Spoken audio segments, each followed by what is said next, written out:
नमो रत्नात्रयाय नमो अवलोकितेश्वर्य विदुते कल्पना जलम गंभीरोदारमूर्तये नमन समन्ता बद्रया समन्ता तिशे।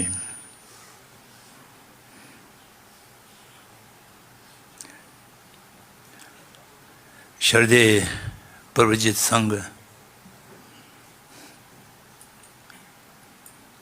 केंद्रीय उच्च तिब्बती शिक्षा संस्थान की कुलपति महोदय, कुल सचिव, सहायक कुल सचिव एवं अन्य अधिकारीगण,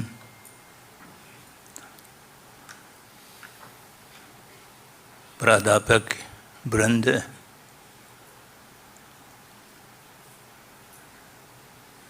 कर्मचारी समूह और स्नेह पात्र छात्र एवं छात्राएं।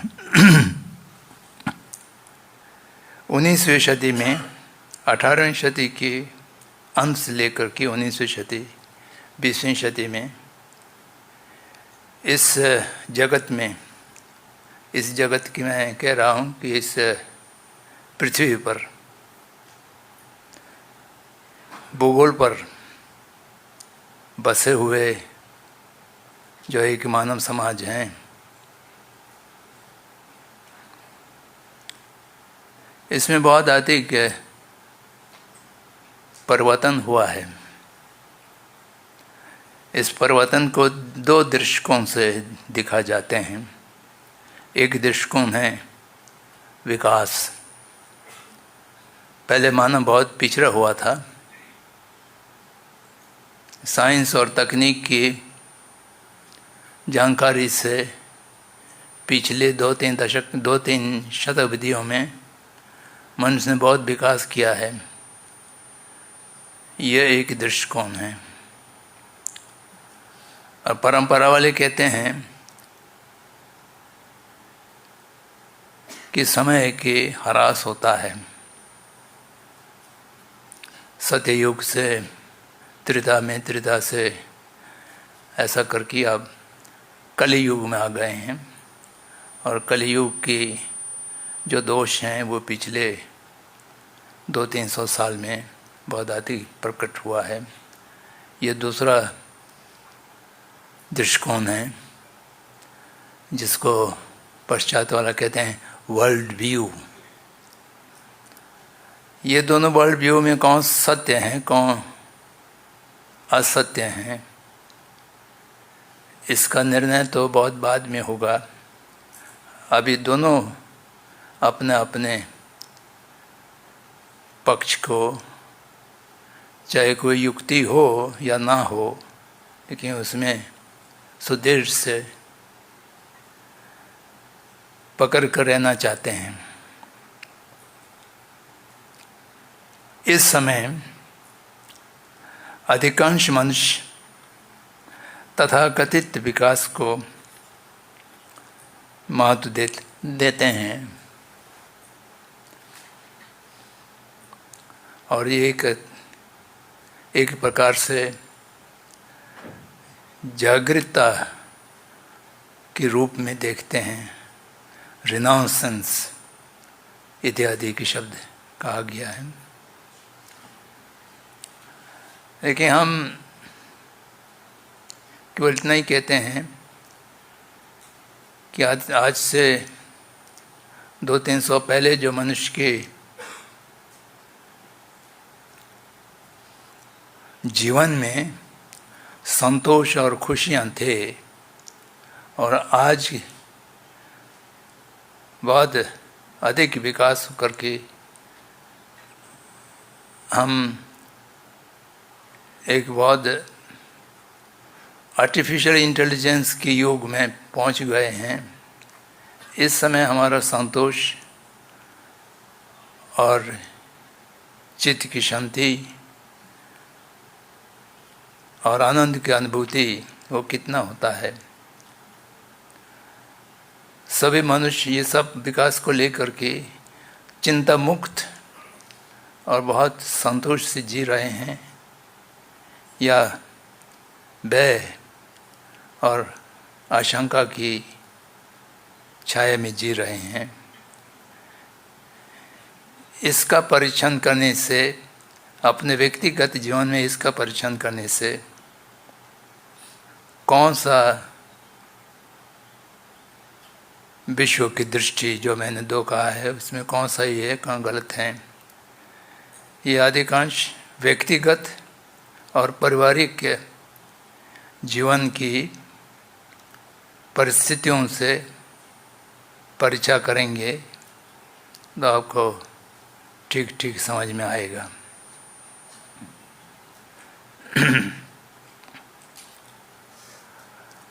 गांधी जी ने यथार्थ को बहुत स्पष्ट रूप से देखा। ये प्रकृति और ये जीव, ये परस्पर आश्रित हैं। ये दोनों के बीच में संतुलित संबंध रहें तो सब लोग सुखी और शांति रहेंगे, और इसमें असंतुलन आ जाएंगे तो दुख ही दुख होगा। ये उनका दृष्टि तथागत समय संबुद्ध की दृष्टि से बहुत भिन्न नहीं थे। वो एक प्रकार से बौद्ध दृष्टि कहा जा सकते हैं। दूसरे पृष्ठभूमि से सोचा जाए, गांधी जी अत्यंत ईश्वरवादी थे और बौद्ध लोग अनिश्वरवादी हैं। तो ये दोनों के बीच में दृष्टिकोण का समता होना एक प्रकार से असंभव जैसा लगता है, लेकिन उस असंभव को संभव गांधी जी ने अपने जीवन की कार्यकलापों से यथार्थ में प्रदर्शित किया है। यही की बहुत विशेष बात है। संतुलन तभी रह सकते हैं, उनका कहना ये है कि मनुष्य की जितना आवश्यकताएं हैं, केवल मनुष्य ही नहीं, इस पृथ्वी पर रहने वाले कीड़ा मकोड़े से लेकर के हाथी और डायनासोर तक के जितना भी जीव जंतु हैं, उनकी आवश्यकता को पूरा करने की क्षमता इस पृथ्वी की प्रकृति के संसाधनों में है। परंतु यह एक जीव की या एक मनुष्य की लोभ को पूर्ति करने की क्षमता नहीं रखते हैं। आवश्यकता पर आधारित जीवन जीना और लोभ पर आधारित जीवन जीना, ये दोनों बहुत ही भिन्न हैं। इसका अंतर बहुत ज़्यादा है।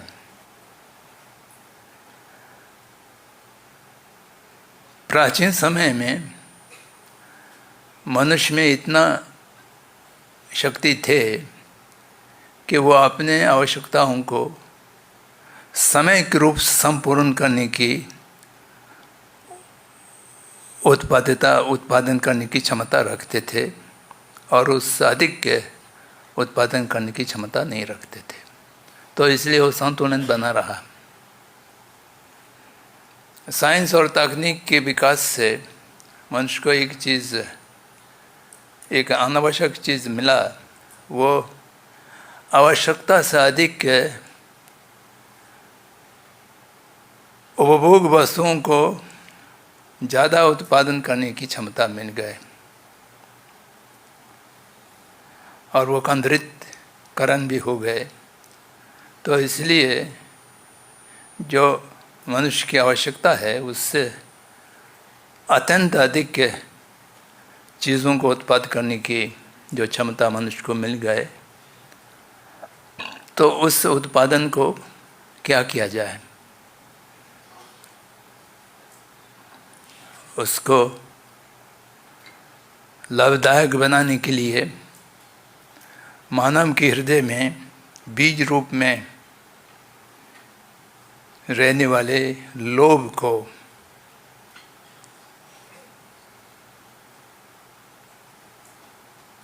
वृद्धि करने की उपाय सोचा गया। संतुलन और प्रतिस्पर्धा, ये दो चीज़ बहुत सरल उपाय देखा गया। इसका उपयोग करके मनुष्य को अपने आवश्यकता क्या है उसकी जानकारी को समाप्त कर दिया। मनुष्य की आवश्यकता क्या है ये उत्पादक लोग बताने लगे। तो जब से लोभ आधारित जीवन पद्धति शुरू हुआ तब से इस दुनिया में बहुत अधिक परिवर्तन, संघर्ष, हिंसा वृद्धि हुए, जिसको कोई प्रमाण देने की आवश्यकता नहीं है। सबके सामने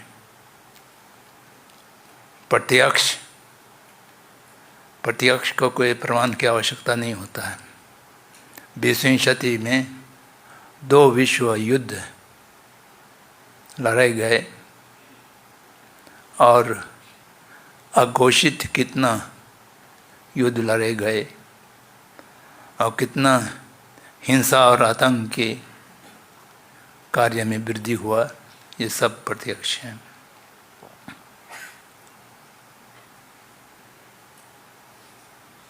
जिसकी पृष्ठभूमि में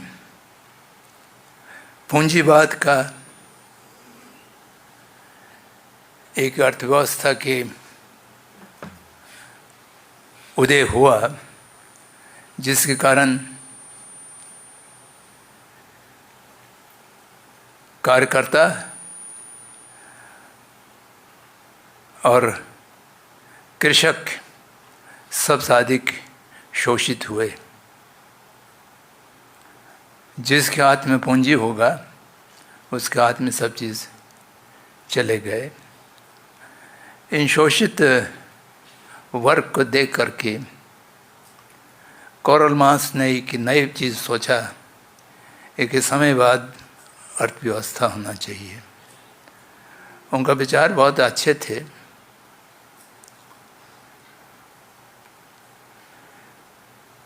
समता की विभाजन, जो अर्थ उत्पादन है वो सबको सम रूप में मिलना चाहिए। तो जिसका बहुत सरल एक सिद्धांत थे, हर व्यक्ति को अपने शक्ति के अनुसार उत्पादन में योगदान देना चाहिए और हर व्यक्ति को उनकी आवश्यकता के अनुसार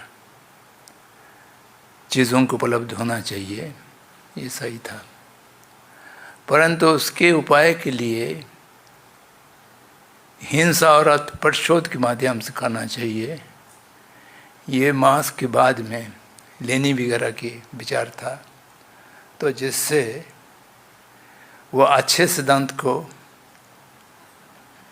प्रयोग में लाने में गलत उपाय अपनाया गया, जिससे संपूर्ण विश्व में समयवाद का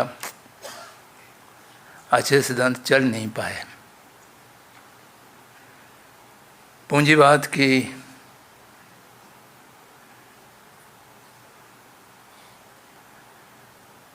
बोलबाला बहुत अधिक बढ़ने लगे और उससे अतिरिक्त जितना भी वाद थे, विशेष रूप से समाज और अर्थव्यवस्था में, राजनीति में, उस सब पराजय को प्राप्त हुआ। एक लेखक को मैं जानता हूँ जिसने अपने द्वारा रचित ग्रंथों को दिया भी था, लेकिन मैं पढ़ नहीं पाया। मैं पढ़ने में बहुत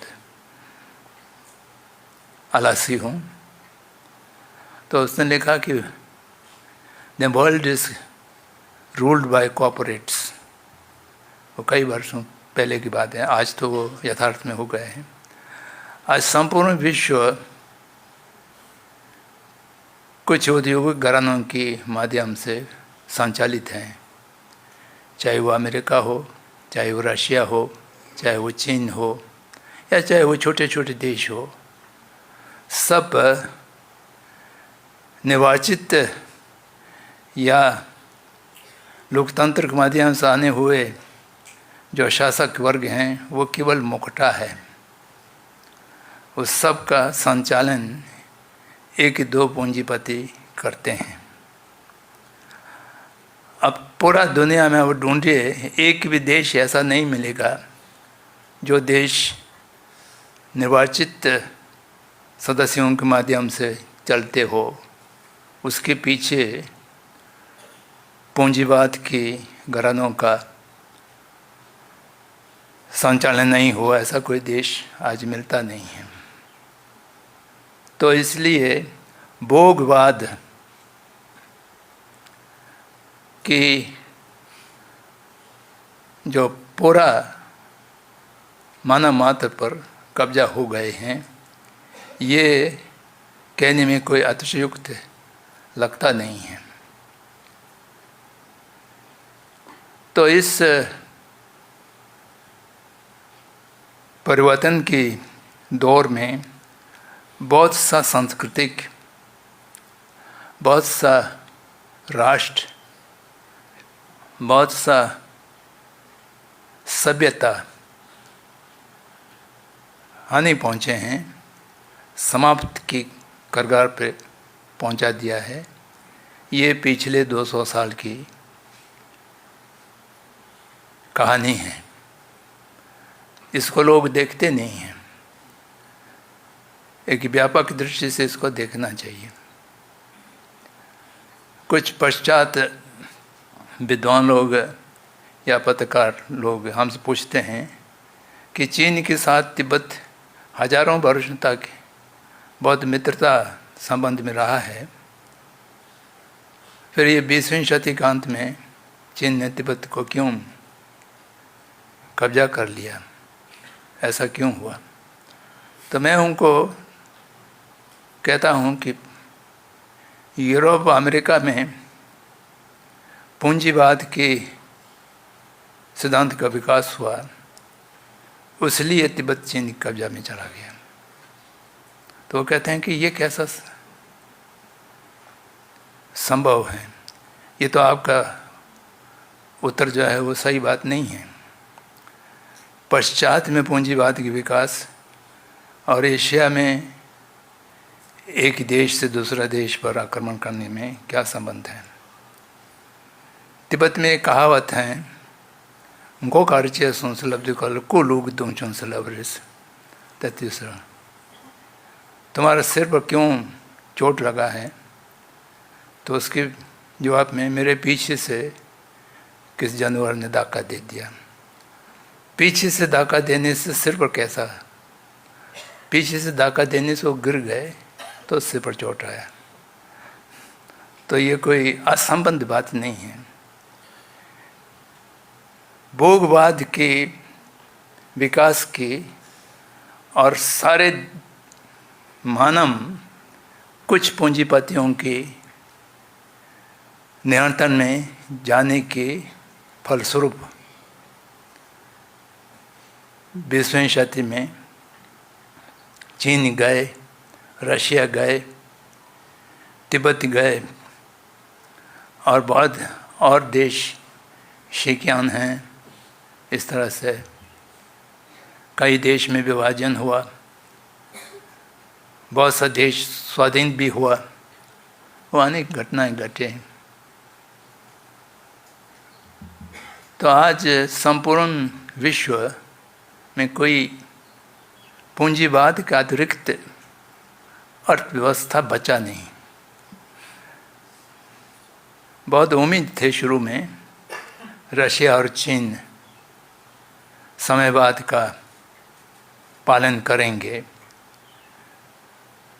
उसको पालन करने के लिए ही इतना बड़ा हिंसा हुआ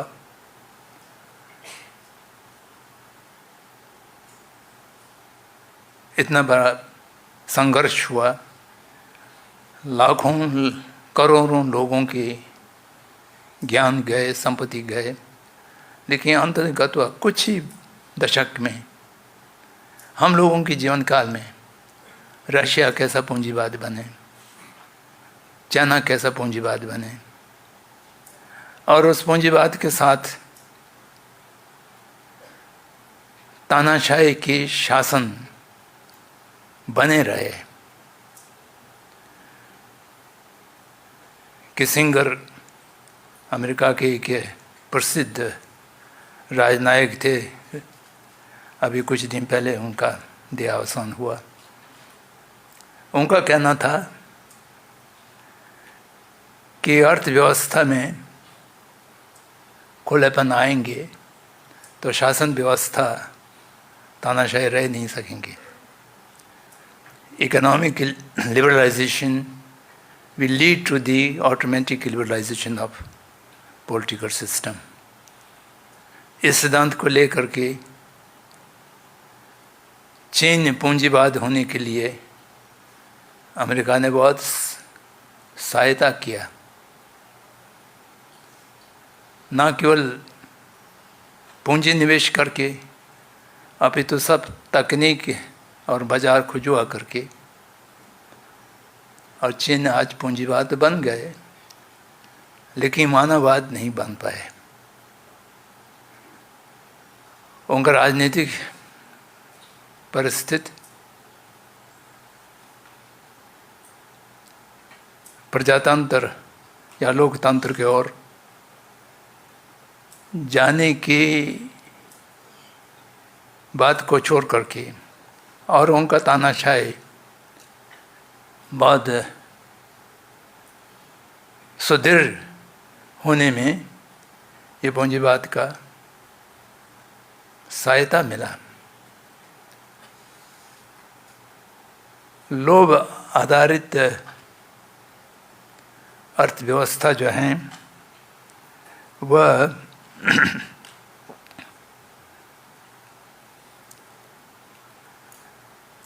शासन व्यवस्था में किसी भी प्रकार के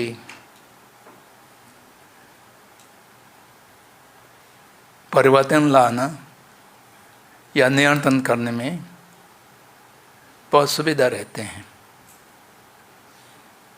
जहाँ अर्थ शक्ति एकत्रित होता है, वहाँ पर समस्त शक्तियाँ एकत्रित अपना आप हो जाते हैं। तो जिसकी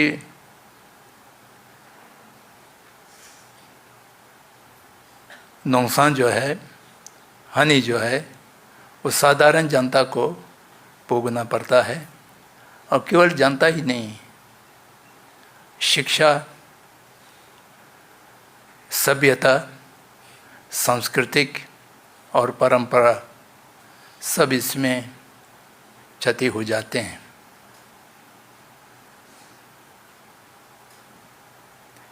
क्योंकि वो चाहते हैं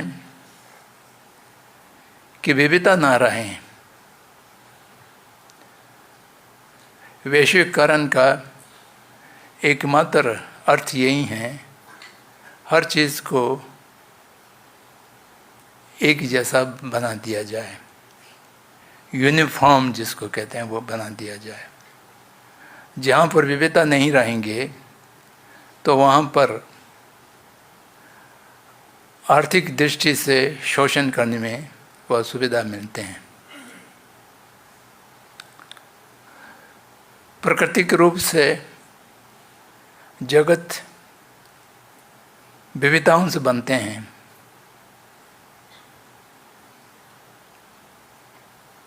विश्व का शब्दार्थ ही यही है कि विविधताओं से भरे हुए चीज़।